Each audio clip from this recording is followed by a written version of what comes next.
ये इंसान तो एक बार ही मैसेज करता है गुड मॉर्निंग और रिप्लाई करता है 6 दिन के बाद, है ना मैम।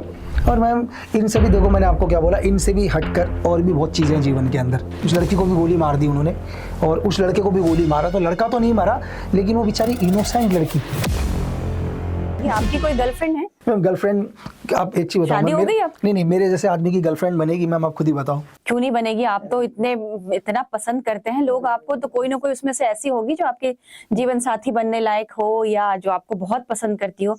मैम वो 2 ही दिन पसंद करेगी, चौथे दिन से तो बात उसको लगेगा कि इंसान तो एक बार ही मैसेज करता है गुड मॉर्निंग और रिप्लाई करता है 6 दिन के बाद, है ना मैम। तो 6 दिन के बाद जब मैं उसको रिप्लाई करूंगा तो शायद तो रिलेशनशिप बनने से पहले टूट जाएगा ना मैम। तो कोई गर्लफ्रेंड नहीं है आपकी लाइफ में? नहीं मैम, ऐसा नहीं मान सकते। नहीं मैम, गर्लफ्रेंड वगैरह तो होता तो ओपन ही हो जाता है, ऐसा कुछ भी नहीं है मैम। और मैम इनसे भी देखो, मैंने आपको क्या बोला, इनसे भी हटकर और भी बहुत चीज़ें हैं जीवन के अंदर।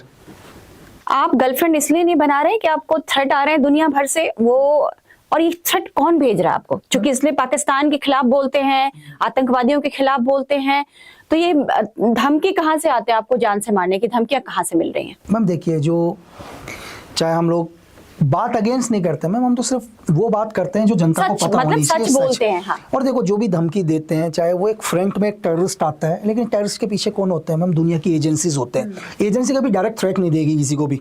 अब देखो MI6 मेरे को डायरेक्ट थ्रेट नहीं देगी, CIA डायरेक्ट थ्रेट नहीं देगी, DGFI डायरेक्ट थ्रेट नहीं देगी। वो क्या होता है, एंटी एलिमेंट्स को आतंकवादियों के माध्यम से क्या करते हैं, थ्रेट देते हैं, फ्रंट सामने आतंकवादियों को रखते हैं मैम, है ना। तो ऐसे थ्रेट से कोई फर्क नहीं पड़ता मैम। देखो वो अपना काम कर रहे हैं, उनका काम है थ्रेट देना, इसलिए तो आतंकवादी बने ना मैम। हमारा अपना काम है मैम, वो अपना काम कर रहे हैं, हम अपना काम कर रहे हैं मैम।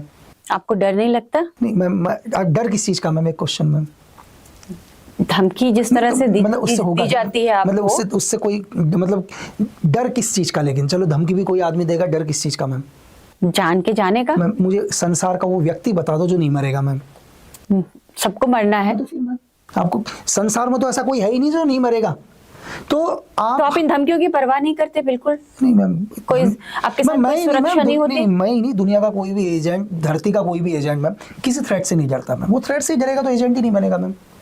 तो एक मजबूत एजेंट बनने के लिए, जासूस बनने के लिए फियरलेस होना जरूरी है। आप काम ही नहीं कर पाओगे मैम, बिल्कुल। आप एनिमी के एरिया में हो मैम, जहाँ अगर हल्का सा भी आपके फेस पर थ्रेट आ गया तो आपको दूसरा एजेंट पहचान लेगा कि बॉडी में तेरे तो चेहरे पे मुझे थ्रेट दिख रहा है।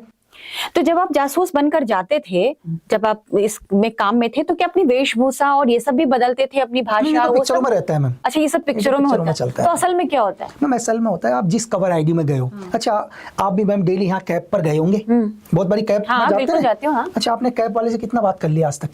कभी नहीं, बस OTP दिया और बस हो गया, खत्म। हो सकता है उसी कैब में कोई एक एजेंट हो, फिर क्या आपने कभी बात करी है? नहीं। तो फिर खत्म हो गया ना मैम की साइड। बस इसका मतलब आप कैब चला रहे थे? नहीं, मैं वैसे आपको एक एग्जांपल बता रहा हूँ। ठीक है। आपने अपने करियर का सबसे चुनौतीपूर्ण टास्क नहीं बताया मुझे, कि जो आपको लगा हो कि सबसे चुनौतीपूर्ण था मेरे लिए। मैम देखिए कि एक छोटा सा किस्सा बता देता हूँ मैम।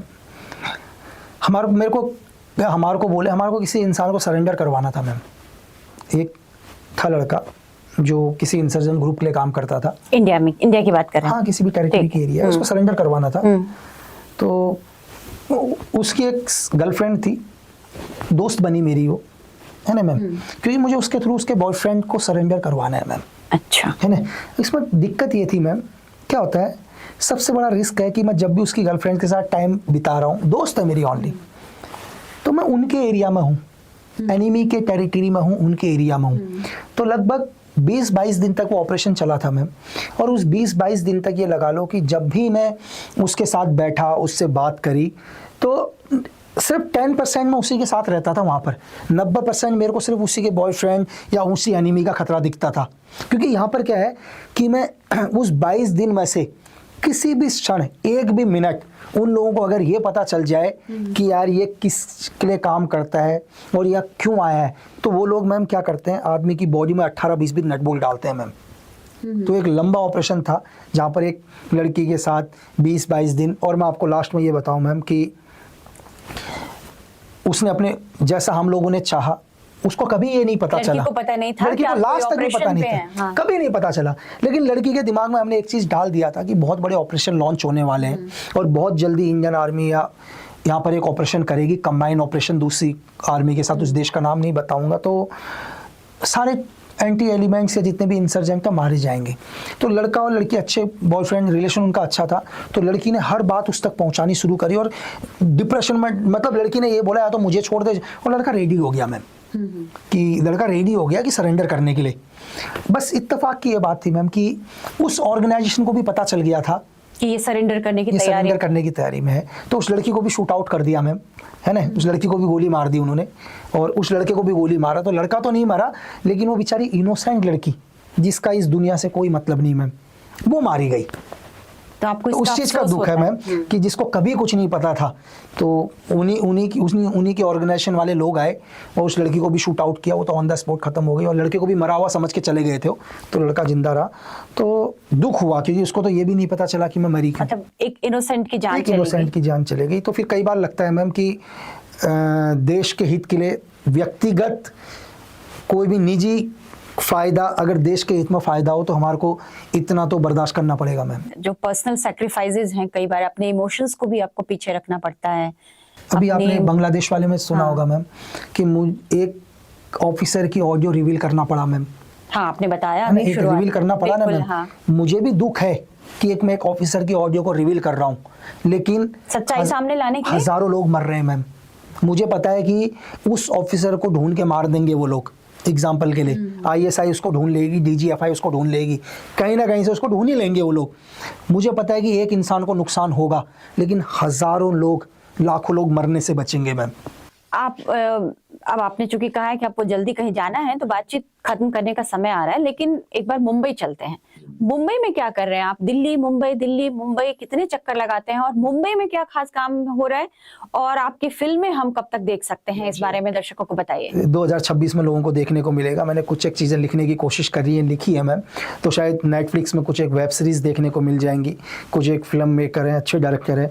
तो ये जासूसी कहानियां आप लेकर आए हैं, अपने पर्सनल एक्सपीरियंस। एक जासूस कैसे काम करता है, मुझे डर लग रहा है। मैं एक जासूस के साथ पॉडकास्ट कर रही हूँ, इन्होंने यहाँ आने से पहले मेरे बारे में भी सब कुछ पता कर लिया है। तो ये जो जितनी फिल्में आप कह रहे हैं, वो सारी जासूसी कहानियां हैं, आपके अपने experience? Ground experience ma'am, ground reality. तो दुनिया में एक्चुअल होता है क्या, किस तरह से स्पाई काम करता है, एक्चुअल में क्राइम है क्या, क्राइम वर्ल्ड क्या है, कैसे ड्रग माफिया एक्चुअल में काम करते हैं, टेररिज्म क्या है, टेररिज्म की शुरुआत। तो इनको सबको मतलब एक पिक्चर के माध्यम से या वेब सीरीज के माध्यम से लोगों को देखने को मिले। कि इंसान तो एक बार ही मैसेज करता है गुड मॉर्निंग और रिप्लाई करता है 6 दिन के बाद, है ना मैम। और मैम इनसे भी देखो, मैंने आपको क्या बोला, इनसे भी हटकर और भी बहुत चीज़ें हैं जीवन के अंदर। उस लड़की को भी गोली मार दी उन्होंने, और उस लड़के को भी गोली मारा। तो लड़का तो नहीं मरा, लेकिन वो बेचारी इनोसेंट लड़की। खबरों की रणभूमि में यहाँ शोर नहीं, सोच लड़ती है। जहां शब्द नहीं, फैक्ट्स वार करते हैं, और हर सवाल खोलता है सच की नई परत।